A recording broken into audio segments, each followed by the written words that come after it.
I ran into that wall of certainty when I was invited to speak a few years ago at the Multnomah Bible College. Now, I expect that I should have thought that through, but but I didn't. I just kind of accept all speaking engagements that I'm invited to because I want to get the good word out there. So I just casually told my secretary, sure, yeah, I'll speak, whatever. You know, and then I started thinking about it. Multnomah Bible College. I better check this out.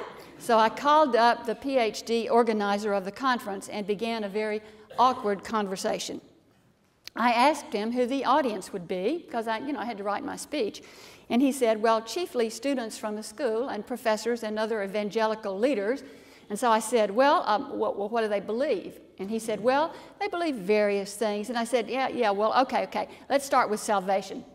What do they believe about salvation? Would everyone at this conference believe that you need to accept Jesus Christ as your Lord and Savior? Are you going to hell? And he said, well, yes, I think it would be safe to say that. In other words, I asked, you believe that Gandhi is in hell? He kind of waffled on that one.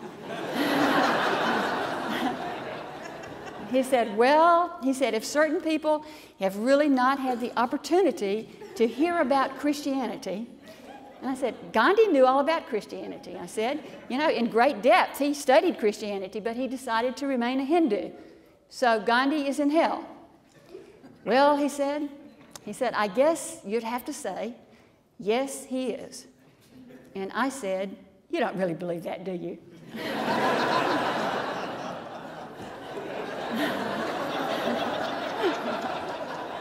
So at that point, I tried to get out of speaking at the conference. But he said to me, no, you have to speak. You're in the brochure. So, okay, I'm in the brochure. So reluctantly, I agreed to speak.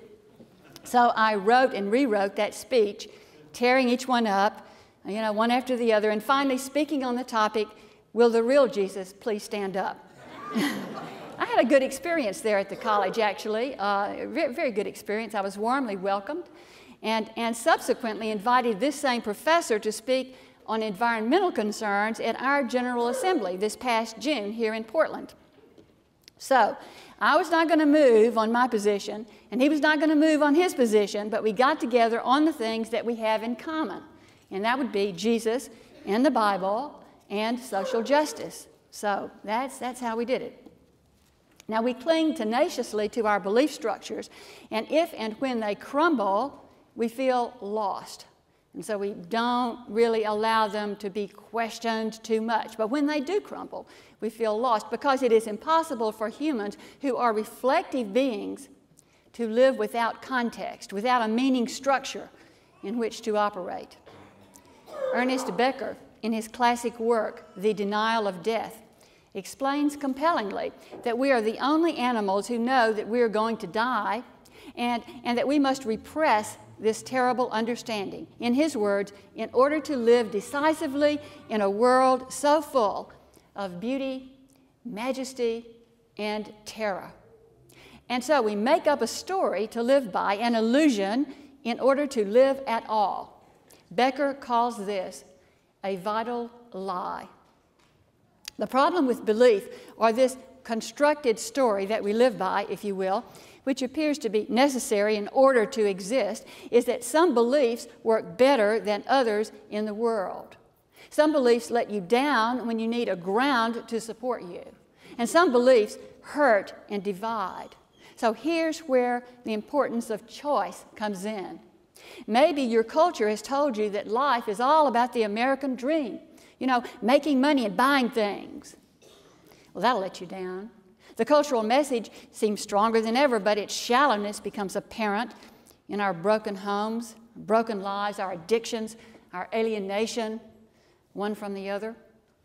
Or maybe your family's religious message was that we're right and everybody else is wrong. And when you grow up, you see people that you love and admire who have traveled an alternative path. And you see wars being fought in the name of religion. And you just can't stick with that family message. And so you are forced to look in a different direction. Belief that is more systematized, becomes ideology. And then what you have is a deep intuitive foundation supported by an intellectual framework.